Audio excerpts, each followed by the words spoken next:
Salam. Çok geçey bir video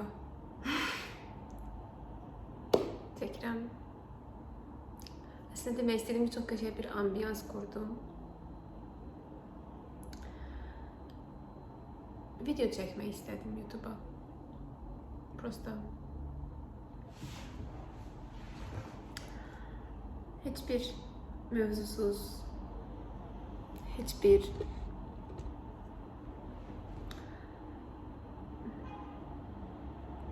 fikirləşmədən, düşünmədən prosta açdım ki, video çəkim. Video çəkmə ehtiyacı, danışma ehtiyacı var içimdə. Düşündüm ki, bunu YouTube'da niyə paylaşmayım? İnsanlar nələr paylaşır? Ağzına gələni eləyir.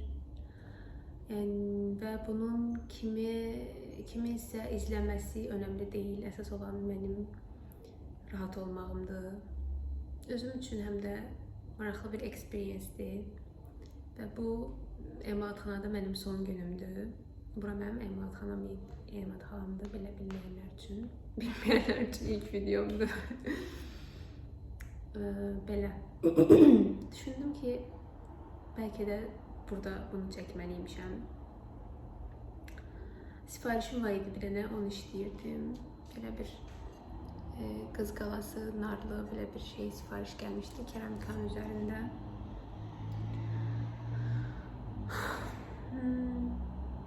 Bugün Pilatesə getdim.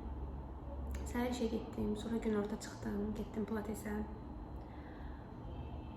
Sonra çıxdım oradan, gəldim emalatxanaya.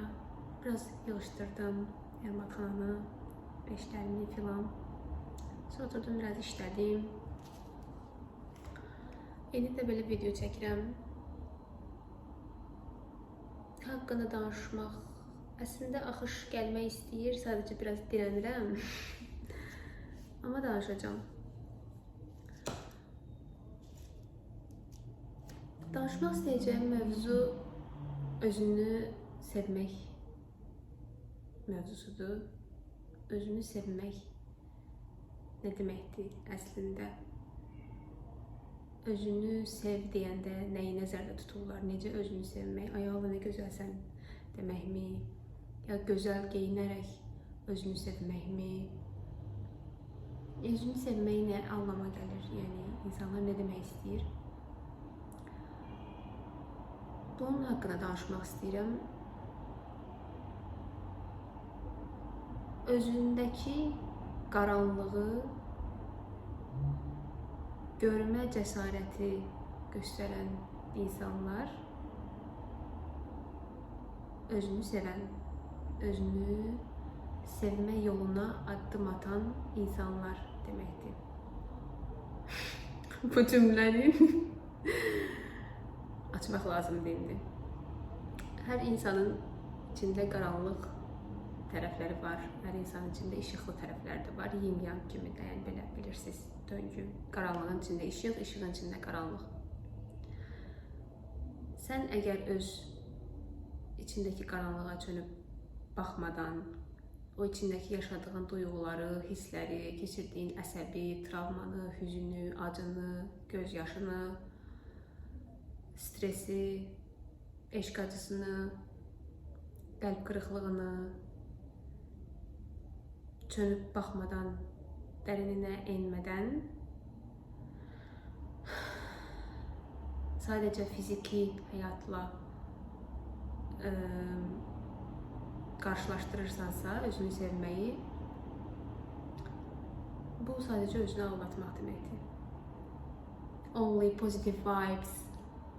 Ancaq pozitiv olaq, pozitivə odaqlanaq. Pis bir şey baş verdi mi? Yaxşı olacaq, olsun, olsun, bu da keçəcək, heç bir problem yoxdur, hər şey qaydasındadır deyərək. Sadəcə bunu demək istəyirəm ki, kökdəki travmalarına, içindəki o qaranlığa, hüzünlü tərəfinə çönüb baxmasan, heç bir şəkildə özünü sevə bilməyəcəksən. Özünü sevmək o qədər də asan bir şey deyil. Özünü sevmək 2 günə, 1 günə, 1 aya gedib hansısa bir kampda oturmaq demək deyil. Belki mənə zəng gəlir.